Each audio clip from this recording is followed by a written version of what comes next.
我係黃浩光牧師，今日嘅經文係馬可福音第12章35到44節。耶穌喺聖殿俾人問咗一連串問題之後呢，佢而家就教訓人啦，而且問翻佢哋一個問題：基督點解係大衛嘅子孫呢？耶穌咁樣問係睇下佢哋明唔明聖經。耶穌引用聖經係來自詩篇110篇嘅第一節。主對我主說，第一個主呢就係耶和華，而第二個呢，我主呢就係基督，係大衛對基督嘅稱呼。咁基督既然係大衛嘅子孫啊，點解大衛仲叫自己嘅子孫做主呢？所以從呢一節聖經呢，就證明基督實際上係遠超過大衛嘅子孫嘅，即係話基督係主，遠喺成為人之前呢，佢已經存在噶啦。耶穌咁樣問啲人呢，唔係質問佢哋，而係循循善誘，引起佢哋認識真理嘅興趣，所以啲人好中意聽耶穌嘅教訓。耶穌喺教訓嘅時候，提醒佢哋要防備文士，唔係個個文士都唔好嘅，但大部分文士都有道德上嘅問題，所以要加以提防。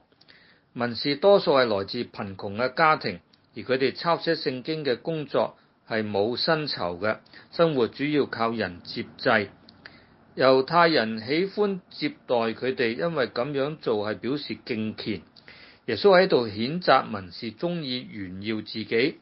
文士着長衣呢，就應該喺執行宗教職務嘅時候着嘅，但佢哋喺平時呢都中意着件長衣喺度遊行，喺街上邊中意人向佢哋問安。又中意咧會堂裏面嘅高位，筵席上又要坐首位。呢一切咧都證明文士有虛榮感嘅，好中意抬高自己嘅身份。耶穌又指責佢哋咧係剝削寡婦同埋虛偽，假意祈禱祈得好長。換句話咧，祈禱係口即係口不對心嘅，喺度念口簧嘅。祈禱咧，好似唔係俾神聽嘅，而係俾人聽。咁文士呢啲嘅作風咧，就係假敬虔啦。耶穌話呢種人要受更重嘅刑罰。喺當時嘅社會，家庭經濟嘅支柱就係男人。如果丈夫死咗，寡婦冇謀生嘅能力，生活係好艱苦嘅。而文士竟然咧侵吞寡婦嘅家產。既然寡婦係咁窮，但喺奉獻上邊咧，都係盡晒力。咁咧41節咧，耶穌講佢係故意坐喺銀庫對面睇人點樣奉獻嘅。耶穌留意嘅唔係計較人奉獻幾多錢，而係點樣奉獻，即係奉獻嘅態度。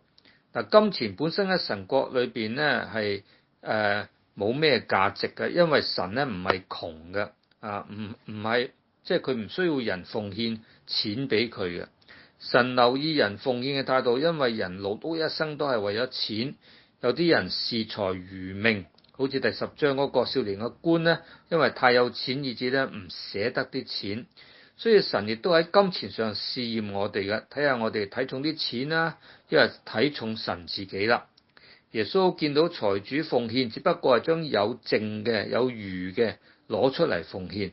呢啲獻金就係佢多餘嘅錢。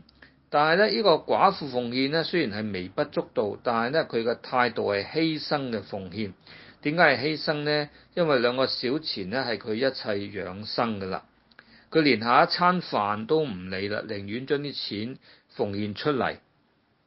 好，我哋祈禱，主啊，你睇重人奉獻嘅態度，甚至你要坐低嚟睇人點樣奉獻。今日你同樣留意我哋奉獻嘅態度，因為奉獻嘅犧牲式嘅奉獻呢，係代表我哋愛主多過自己嘅享受。我寧願呢唔享受都要奉獻俾神，求主幫助我，奉耶穌基督嘅名祈禱，阿門。